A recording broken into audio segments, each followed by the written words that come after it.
Hello again. We are Chris Lee and Stuart Lackey of Southeastern 14 here to talk Kentucky. And not just Kentucky football today. We'll talk some ex-Kentucky football.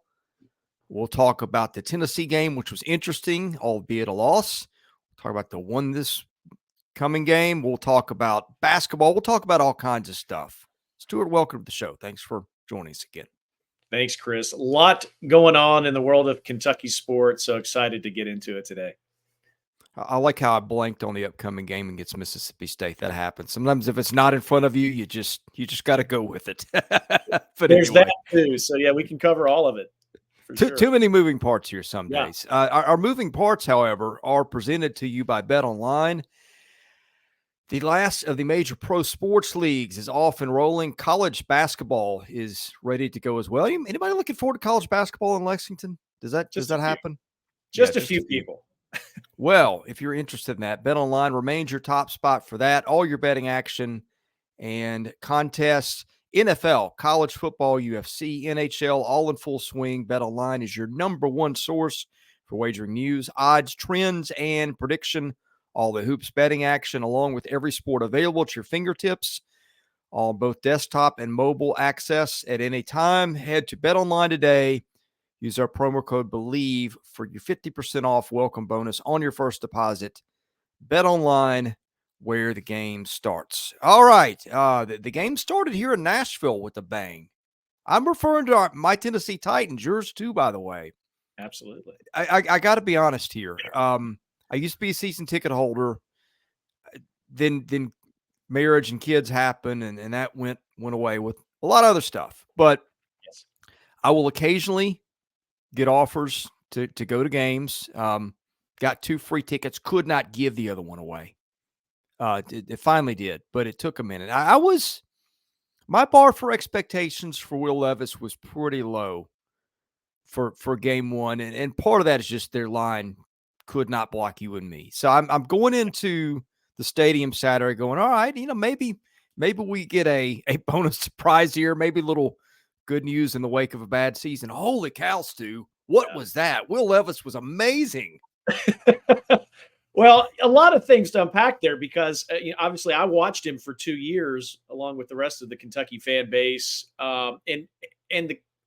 We all knew what he could do, especially in critical moments, right? There was a reason that Kentucky went 10-3 2 years ago when Levis first arrived in Lexington. And we all knew about his physicality. We all knew about his, his kind of approach and some people said arrogance, some of the social media things.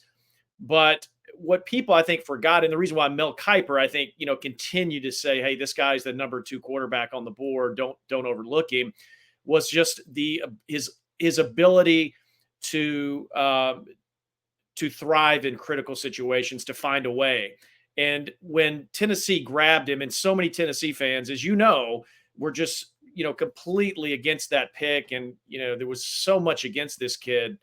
For him to show up in his first opportunity in such a big way, not only redeemed him, I think, in the eyes of a lot of people that maybe doubted him, but it made me as a Titans fan, I don't know about you, Chris, but it made me feel like days of yore, like, holy cow, maybe this is the next chapter of this franchise becoming, an elite franchise in the league. There's a lot of football to be played, but man, it sure felt great watching it, didn't it? Yeah, I don't know that I would have taken him in the first round. I loved them doing it in the second round. I didn't know if it was going to work or not, but look, franchise quarterbacks, like every other one in the first round, is a bust. And sometimes you'll hit on one after the first round. To take a guy in the second round who had first round value, you don't know if it's going to work or not.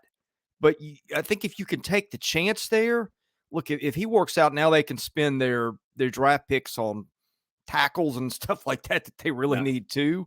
I don't want to get too in the weeds on the Titans, but look, were you at the game? I was not, but I listened to Mike Keith. We were in Lexington driving back from the Tennessee-Kentucky game. And even Mike Keith, it felt like, you could just feel it even through, his commentary, his delivery. You could feel the enthusiasm and just like, holy cow, are we watching something that might foreshadow what's to come? It just felt different, even listening to Mike. Well, the first touchdown pass, he drops one into DeAndre Hopkins, and I'm like, all right, that's a good way to start. And then he keeps throwing them. And I think the thing is, like, if you just saw the box score was impressive. The highlights Yeah. were impressive, Yeah. but you had to, I think it was watching the whole game that you Yes. had to do, because if you watched him, it was two things. It was the body language. He was in command. He was taking the play clock down to 1 or 2 seconds. He was not panicking. He was throwing the ball away when there was a rush. He had one bad play. He threw a ball to a linebacker, but it was at his ankles, and he was, they're linebackers for a reason. They're not making those catches for the most part, but Right. his command of things and knowledge of when I've got to play or when I don't, and not taking sacks and all that stuff. I did not think he was going to have a chance in game one because their line had been so bad. Yeah. I was just floored with the whole body of work. And if you just look at the box score and you're a Kentucky fan, go back and watch that game, because I think you will be blown away with what you saw. Yeah, yeah. He's, this kid, pardon the pun, has a will to win. And I've told so many Tennessee fans that, again, the people that wanted to doubt the pick, I'm like, look, I don't know if this kid's going to make it in the league, but he will die trying. Yeah. You're gonna have to pull him out of the league because he will not quit. And so who knows? Like tonight, obviously, we're recording on a Thursday. We'll see how he does in his second start tonight, and maybe he can build on what happened last Sunday. But yeah, just the pocket presence, the ability to maneuver and move defenses. There were a couple times when Mm-hmm. the shoulder fake, kind of froze the safety and allowed Hopkins to get open on a couple of those. Just really kind of veteran pocket presence, and usually that's the sign of good things to come. Someone that is that confident, but we got a lot of season left and a lot of football to be played. So let's let's temper expectations. All right. Speaking of quarterback surprises, we knew Yes, Devin Leary had it in him. yes, We just had not seen it in blue and white. I said this after the game on our live stream when we were talking about all the SEC games. Hey, look, if you're a Kentucky fan, you lost that game, it's a disappointment. The season's taken on a little bit of water in terms of, you were thinking maybe 10-win season, all those things. You're probably not going to get there. But what you did find is a passing game that hadn't shown up against a really good defense, by the way. I get that Kamal Hadden was down, but I felt like from a Kentucky perspective, even though the Cats lost the game, there were some things there to like. absolutely. You took a lot of those words right out of my mouth. And so the Leary that we had all hoped to, that would show up from NC State, you and I have been talking about all season, finally did. And for the first time, maybe since the Vanderbilt game, Chris, he looked in sync with his receivers. He made some unbelievable professional throws, like on deep outs across the field. It looked comfortable. Had a completion rate over 70%. Kind of that watermark that I had been talking about. In a lot of our conversations. No turnovers. Just impressive game, and I think 372 was his highest yardage total in his career going back Mm. to NC State. So again, a career day for him in terms of statistics. And unfortunately, the Cats came up short. Questionable calls. I think late, certainly in the second half by Liam Cohen. I thought Cohen called, a great game with maybe a couple of exceptions. So even though there's a sense of disappointment, I think coming out of that locker room, from the Tennessee game that night, I think a lot of those players felt like, what, we should have had this, but maybe we're in more control of, our offensive destiny, if that makes sense moving forward. And then there was the defense. I did not expect to see Joe Milton completing 70, well, no, it was 85% of his passes against that secondary. Yeah, I mean, again, I mean, he had a good game. I think Brad White was prepared to try to stop the run. Kentucky couldn't do that. Tennessee gashed the Cats repeatedly.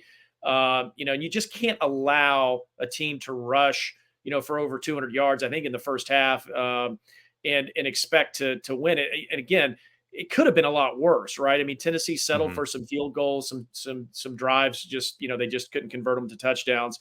Um, but yeah, there were some key moments, especially late in the game when Kentucky actually had a chance to, to maybe try to do something to make it competitive, and it just seemed like the Cats couldn't get the stops when they needed. I'm speaking specifically of Milton. It was a 3rd and 7 in the fourth quarter. I mean, he just basically ran around on the left on a speed option play, and Kentucky couldn't stop it. And that was essentially the ball game. And Yeah. there were a few other moments when there were just missed tackles and kind of head scratching plays, but again, shoulda, woulda, coulda. I mean, there's a reason why Kentucky as a program has only won 3 games against Tennessee in the last 40 years. And, Ooh. yeah, it's brutal. Now, Mark Stoops has notched 2 of those in the last 6 years. So again, Kentucky fans, as we were all walking out of that stadium on Saturday night, just felt like, Cats had a chance to win it. A few key plays. You can't make some of those critical mistakes down the stretch. And again, a lot of people felt, Leary's performance wasted a little bit, but certainly optimistic again moving forward. So, Well, look, they're not the first defense to struggle against Tennessee. I know it's Joe Milton and not Hendon Hooker, but he is talented. When yeah, when he shows up and gets in a groove, he's done that to other people. He did it to Clemson a year ago. The tempo is a problem. This is a challenge for most teams. yeah, the tempo was a challenge, and watching it from the stands, I mean, they were maybe half the snaps. Kentucky or Tennessee rather gets up to the line so quickly.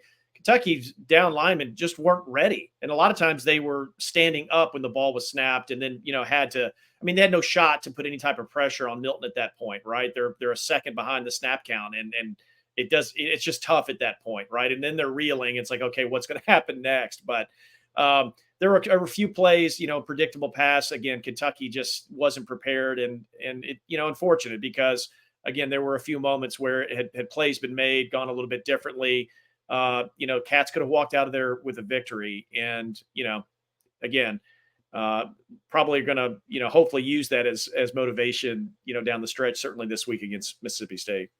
Well, the defensive performance lately hasn't been great. Kentucky's allowed 112 points over the last 3 games. I know it's not what Brad White wanted, but let's all be honest. It's a little bit of an offensive gauntlet there between Georgia, Tennessee, and Missouri thrown in. And I know Missouri is not in most people's discussion with those 2 offenses, but they're really good. They're really balanced. They got Luther Burden.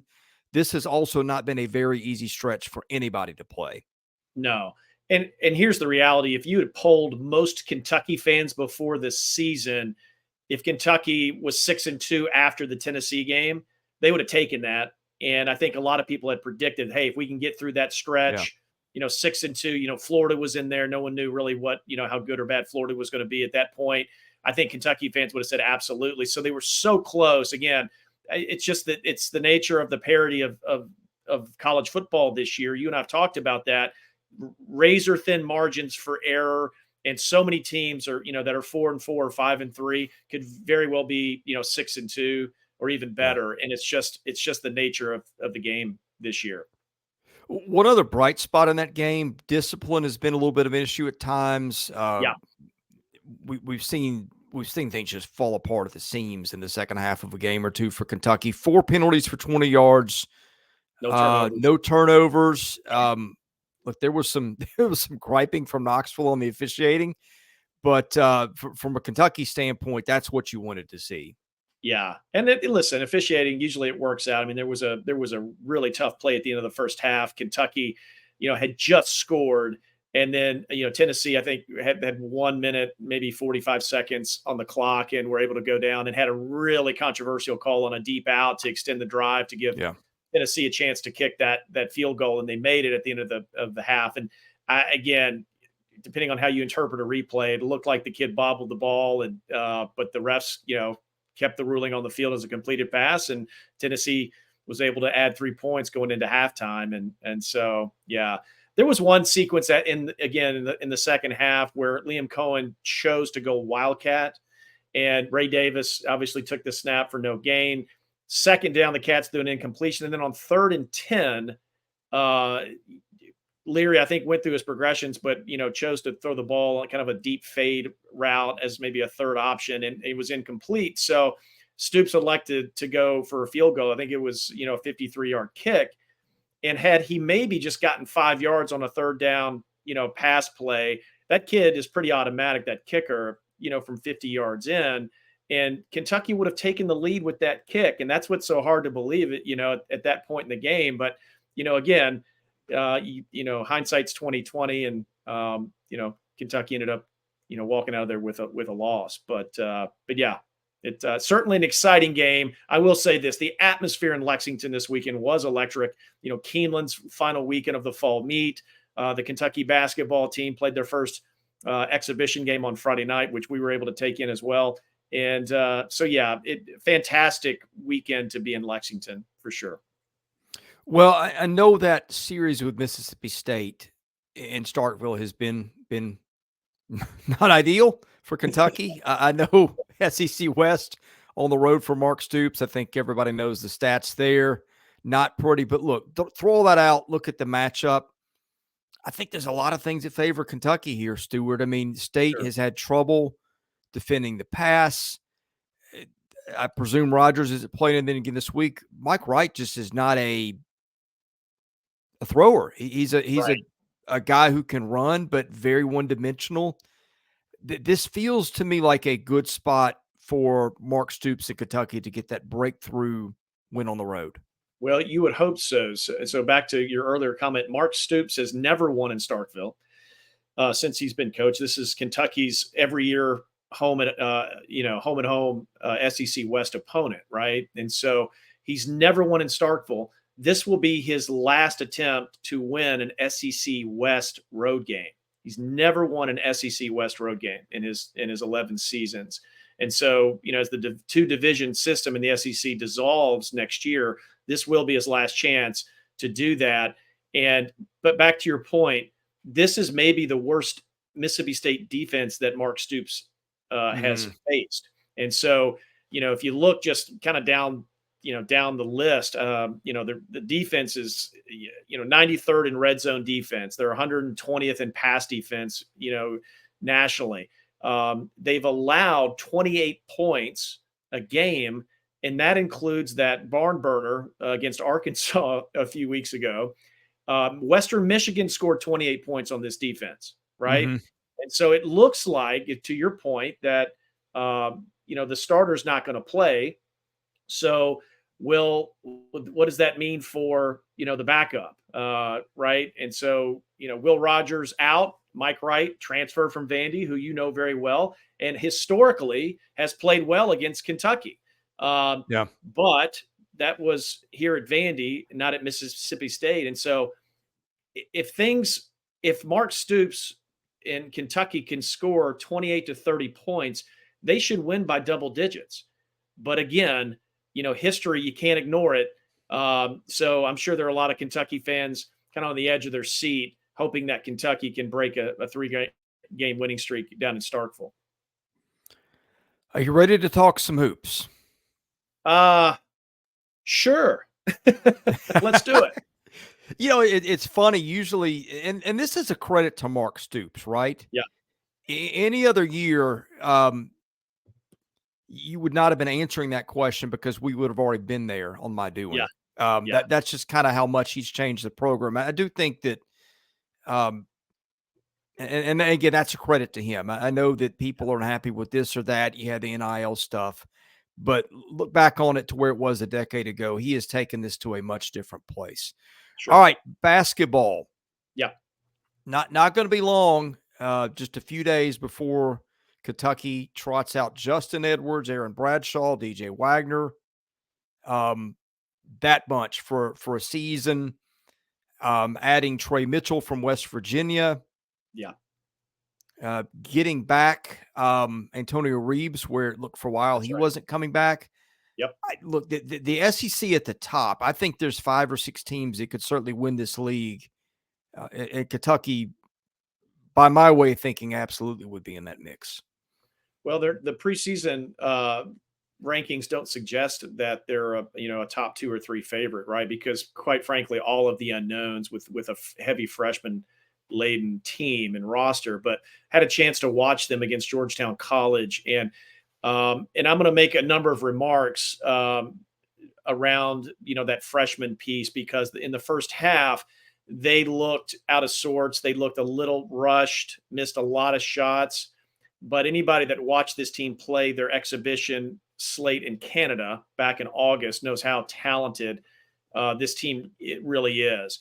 They ended up pulling away against Georgetown College, who honestly, for a lower division team, has a really good roster and has some Division I pieces there that have transferred in, and ended up winning, handily in that contest. But Kentucky has a lot to figure out. And you mentioned Bradshaw. He's actually out right now. There's 3 7-footers for Kentucky that are going to be integral to the success of this team this year, Chris. And, without them, their tallest player, I think, is 6'8" or 6'9". And so they've got some things to figure out. They can play small ball. They've got great shooters. Reeves is basically a 50% three-point shooter. And when he's hot, they've got a number of guys that can fill it up. They can spread some teams out. They're going to be a tough out this year. But certainly when some of the big men come back, it's going to be even more challenge for opposing teams. Yeah, I was sitting in John Calipari's press conference at SEC Media Days a couple weeks ago for basketball, and you could sense just a little bit of mystery, frustration, maybe both, around their big men. And I guess we don't have a lot more clarity 2 weeks later, do we? No, I mean, so there's injuries. I think you'll see, Kentucky went through a situation with a kid named Shaden Sharp a couple of years ago. And this kid was the #1 player out of high school, said he was going to play. He enrolled, he practiced with the team. He never played a game. And it wasn't because of injury. It was, there was some delay on his, on maybe some of his clearance, some of his NCAA type of documents and so forth of eligibility. But he never played, and then obviously was a high draft pick. There's some concern that there's maybe one of these big men might kind of sit in a similar situation. They're all good kids. I think you'll see Bradshaw. I think you'll see the big Z, as everyone likes to call him, the European transfer who's got a lot of skill, but apparently is going to be a little bit more of a project, according to some insiders, that have been around the Joe Kraft Center. I think, conditioning wise, the skills there, I think conditioning, it's going to take a little bit for him to be ready to play. He's still got some NCAA issues. Apparently they've got to work out. So I'm hopeful that, certainly by the conference schedule, the time the conference schedule starts, that those big men are available. I think you'll see a couple of them here, maybe in the next 3 weeks that'll play, and add meaningful minutes. What have you seen out of Justin Edwards? Because I know there's been a lot of, best freshman in the league, maybe best freshman in the country type of buzz around him. He's a stud. I mean, he can fill it up. I was surprised how well he shot it against in Canada. He played okay the other night. He looked skittish and maybe a little bit timid. Those guys are trying to figure out, their roles and as they get into play tonight. But he's as advertised. That kid's a stud. And I'll add DJ Wagner. I think, didn't have a great game against, in that Thursday night exhibition. I think what people are really going to be excited about is this Dillingham kid who, has added 20 pounds since the Canadian tour. Just a bulldog, right? Looks for contact, really, decent shooter. They've got a lot of very talented basketball players, Chris. Now, in the past, in some of these, he's had some really good athletes that are basketball players. These kids are all really good basketball players who are also very athletic. And, there's a lot of people we could talk about. Reed Shepherd, the son of former All-SEC national champion Jeff Shepherd, who played in some of those, those late 90s teams when I was there. His son is absolutely ahead of his, of his freshman status, just really mature on the court, makes good decisions, great shooter. Just does everything that you want somebody, kind of a glue guy, a good defender. Excited to see how he develops this year as well. I'm going to put you on the spot here a little bit, and not to be mean. And I hate comps in some ways because they set a bar of expectation sometimes that is unfair. Yeah. But I've not seen him play yet. I've been knee deep in football and all that. In terms of style of play or something like that, do you have any comps for one of these freshmen, maybe a former Kentucky player, a former SEC player, a college basketball star, anywhere else that can give us an idea of what we're going to be looking at when we see these guys? You mean in terms of like just the roster in total? For the new kids. Yeah, for the new kids. Again, it's hard to make comparisons. Like Tyler Eulis, if you remember that kid who Yeah. was undersized, he I think won SEC Offensive and Defensive Player of the Year in the SEC his last year at Kentucky, which is obviously really hard to do. I think I'm right about that stat. Let's have the fact checkers double check that. That kid was a dog, and he's Yeah. serving as an assistant on Calipari's staff this year. I see a lot of him and Wagner. Okay. But these kids can fly. Some of these kids can fly like a De'Aaron Fox. Some of those similarities. I just think about the depth of talent when these big men come back. It kind of harkens back to the 2015 Final Four team that went 38-0 with Karl Anthony Towns, Yeah.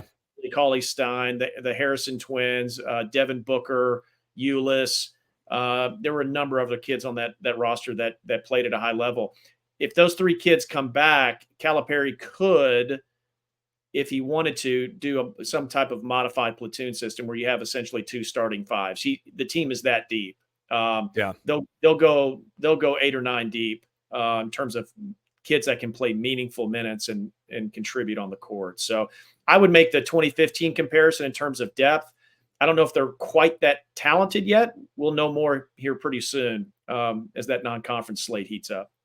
Well, Blake Lovell's our chief basketball guy here at Southeastern. Blake and he said it publicly and he said it to me privately. He thinks this is one of his better freshman classes. Now, look, SEC in college basketball 10 years ago, Yeah. I think we would have just penciled this team in as your preseason number one and been done with it. Yeah. But the game has changed so much where guys stick around forever.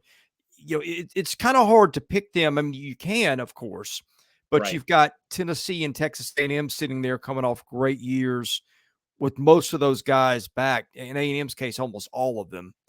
And you got Alabama, which has won the league 2 of the last 3 years, bringing in transfers of kids that played a lot of ball. You got Arkansas, which, holy cow, do those guys reload through the portal or what? Yeah. It's interesting to see. It's just kind of harder. I think Kentucky's an easier pick, 3rd, 4th, 5th in the league, just because we can kind of know what we're getting with the other guys. They've been there and done that. Being older is a formula to win. It's just interesting to me how much the league has changed. And I wonder if this is the year that maybe Kentucky's actually underrated going into the season. Yeah, and I think it could probably play to their advantage this year because of the youth on the roster. But, I mean, you mentioned Trey Mitchell from West Virginia. Very versatile, 6'8", 6'9" guy, can absolutely fill it up from 3, which again allow Kentucky to stretch a lot of defenses, poses a lot of problems, but he can post up as well. You've got essentially, 3 returning players from last year's, team, and then the rest are freshmen. And so I think maybe some of that criticism by the media or maybe, looking to other, conference teams as preseason favorites is probably warranted. I mean, it's a big boy league, and we've seen some of these Calipari teams, and certainly in recent years, you get deep in conference play. It's like men and boys. I don't care how talented you are. If you get out muscled and out, physical against a more experienced team, you're going to lose, a fair share of those games. And we've seen that. The thing I come back to around the fan base is that the sense of excitement around this team is maybe like we haven't seen in 4 or 5 years. Right. There's this sense of fun, of excitement. And I think, once the non-conference schedule this year for Kentucky is maybe one of the toughest that they've had in Cal's tenure. I mean, it's the usual suspects. I think Kansas, we got Miami this year for the first time in Rupp. Gonzaga is coming to Rupp to complete a home and home. So yeah, it's going to be an interesting November and December for the non-conference slate. Yeah, I'm thinking back to Kentucky's last national title team, and I'm going to look the roster up quickly. Sure. So I make sure I get this right. I can tell you. I remember, obviously, that was the team where Anthony Davis was the star, and probably even better than maybe people knew at the moment. But they had guys around them. Darius Miller was a key component of that team, senior. They had Eloy Vargas around to play a few minutes, senior, although he didn't do a whole lot. They had Deron Lamb, sophomore. They had a little bit more experience. Terrence Jones, sophomore. It's not an exact comparison, but I'm looking down, and this is something you never see at Kentucky. Mm-hmm. Kentucky's got two 2019 class of 2019 high school kids in Mitchell and Reeves. Yep. Those kids played a lot of ball. There's a little bit, if you want to squint a little bit of a formula that's similar to the last time they won it all. Yeah, and that 2012 team, he played 6. Vargas was the 7th player that he played, Yeah, right? So yeah, he barely played, but more akin to his UMass teams, right? When he would go with 6 or 7 guys, in some of those stretches. So yeah, again, how many pieces do you need, from quote unquote seniority? But these kids that he has this year they will play and most likely will start, especially early on. Cal's going to have a lot of decisions to make, right? Especially as these big men come back. It's okay. We can stretch people, play small ball, but if you don't have guys in today's game that can go up and block shots, the 3 7-footers, you're vulnerable. And so I think, he would rather, leverage the size, with those guys, as they come back. And yeah, we'll see. We'll see if those 2 pieces you mentioned are enough, especially, when the games are tight and somebody needs to make a shot or make a play. Usually it's those upperclassmen that, that'll rise up, i.e. a Darius Miller, who was integral in that championship run and made some big shots down the stretch for that team. If not for Miller, they may not have been able to win that title. Yeah. But yeah, this will be a blend of young talent and a couple of senior pieces, if you will. And maybe it is the recipe, that'll allow Cal maybe to have and again, we could talk about the records. I mean, Kentucky fans, Cal needs a good season this year, right? I mean, there's been 3 or 4 in a row that have just been clunkers. And obviously COVID was a part of that. But yeah, the Kentucky fan base is ready for kind of a reset and back to, old form. Cal, is wearing suits now. I think, somebody made mention of that. He had a suit on the other night at Rupp. I think he's, it's kind of like back to business. Let's get back to business and maybe go do something special this year. All right, Stuart, we hit a lot of stuff today. Anything we missed that we need to get to on the way out? No, I think we covered it. I'll go back to the Cats and the football piece, 7-3, if they can, get this thing done in Starkville this Saturday night. The cowbells will be banging, I'm sure. And then they have Alabama next week in Lexington. So, you're 7-3, you right the ship. Your passing game is rocking. Maybe Ray Davis has a good game this Saturday, and then you welcome in the Crimson Tide, into Kroger Field. So who knows? It's there's still a lot of football to be played. All right. Well, we'll be here to talk about it next week. Looking forward to it. Man, it's going to be a fun November between some of these football games, between the start of basketball. Heck, we may even talk baseball if we're still doing this in February. That's right up my alley. Hey, man, I tell you what, it's hard to believe. Like Kentucky will play, in basically 10 days, we'll play Kansas in basketball, So, this is starting. It's happening. So it's definitely a great month. So we are here for all of it. So thank you for watching. Hit the like button, subscribe button. That helps us out, and enable your notifications so you know when we're doing something here. Anyway, God bless everybody. Have a great day. Thank you for watching Southeastern 14, presented by Bet Online.